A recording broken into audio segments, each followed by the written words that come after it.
Good evening, everyone. My name is Monique Middleton, and this is Module 3, Introduction to Communications. In this module, I will be talking about understanding what cannot be heard.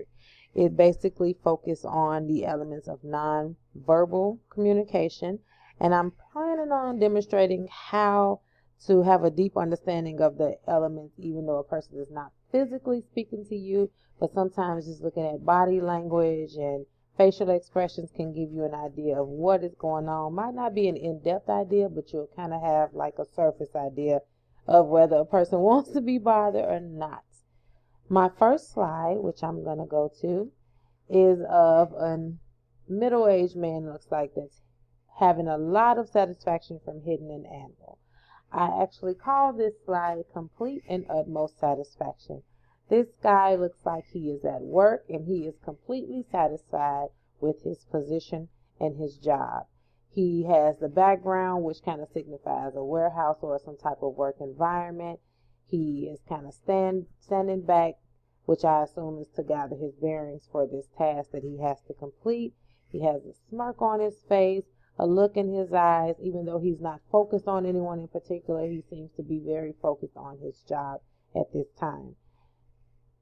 Just based off of his facial expressions, his body language, he does not look like a person who is upset by his position. Instead, he does look like a person that is happy with what he is doing. I'm actually happy with this slide because I enjoy what I do as well, so I can relate to him at this time.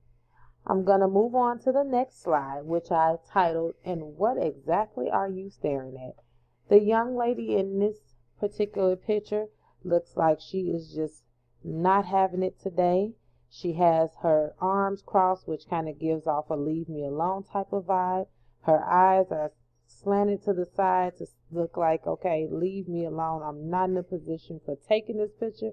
I didn't give you permission, and right now you are invading my personal space. The ladies in the background seem to have her back as well. They're kind of looking puzzled and a little confused and a little upset about the person that's taking the picture. And it looks like it's something that's unwanted. Just based off of her posture, she kind of has her head like, what exactly do you think you're doing? She has the slanted eyes, like I said, meaning like, yeah, this is very annoying, and I really wish that you would just back up off of me. So just based off the facial expressions that's in this particular picture, her posture, her body language, and her helpers in the background, it looks like this young lady is just not for it today. I'm going to move on to my next slide, which I titled Crazed or Deep in Thought. Was this a good idea? The reason for the title of this particular slide, it kind of looks like this guy just got an accommodation as a sheriff. He's wearing a badge, and this looks like a photo that he's posing for, like a photographer is actually there. But then the look in his eyes, he has like those piercing eyes, and it kind of suggests he's thinking, did I really mean to take this position, or should I rethink this whole thing? Also, just based off his body language, he does look like he's important. He's kind of like a figure to whatever job he has, and he looks like someone who should be taken very seriously. But then when you look in his eyes, you're thinking, is this a madman or is this a public figure? So this picture can give off a couple of different vibes. You can either think that you're dealing with a crazy sheriff with piercing eyes and you don't want to cross, or someone who does not want to be played with, wants to be taken serious, just based off of the posture, based off the fact that his back is straight, his shoulders are square. It looks like he is just ready for business and just ready to get down to it. Next slide. This one is the last one, and it's just titled Enough is Enough. This lady actually looks like she has been working in the field all day. She is sweating. She is upset. Her brow is furrowed. She looks very, very angry, and she looks like she's just tired after a long day of work. The reason I said the field is just based off the background. It does look like kind of a field with an older house setting.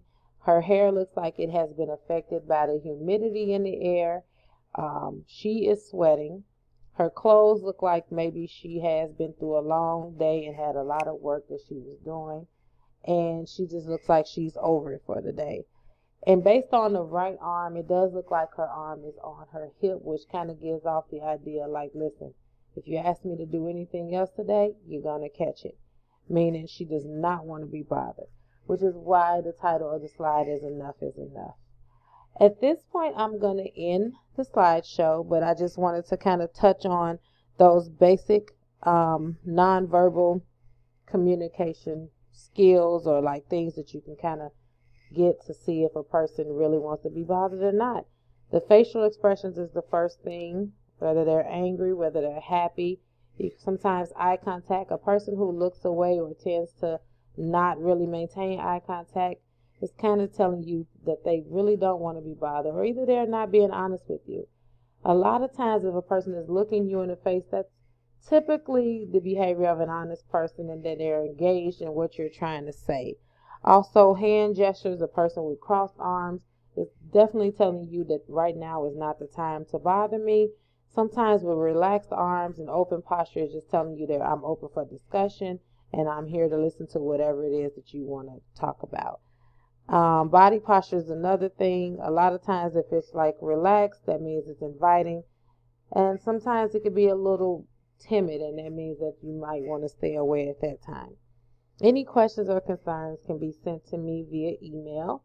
My email address is mo.middleton1@gmail.com. Thank you so much for your time, and have a great night.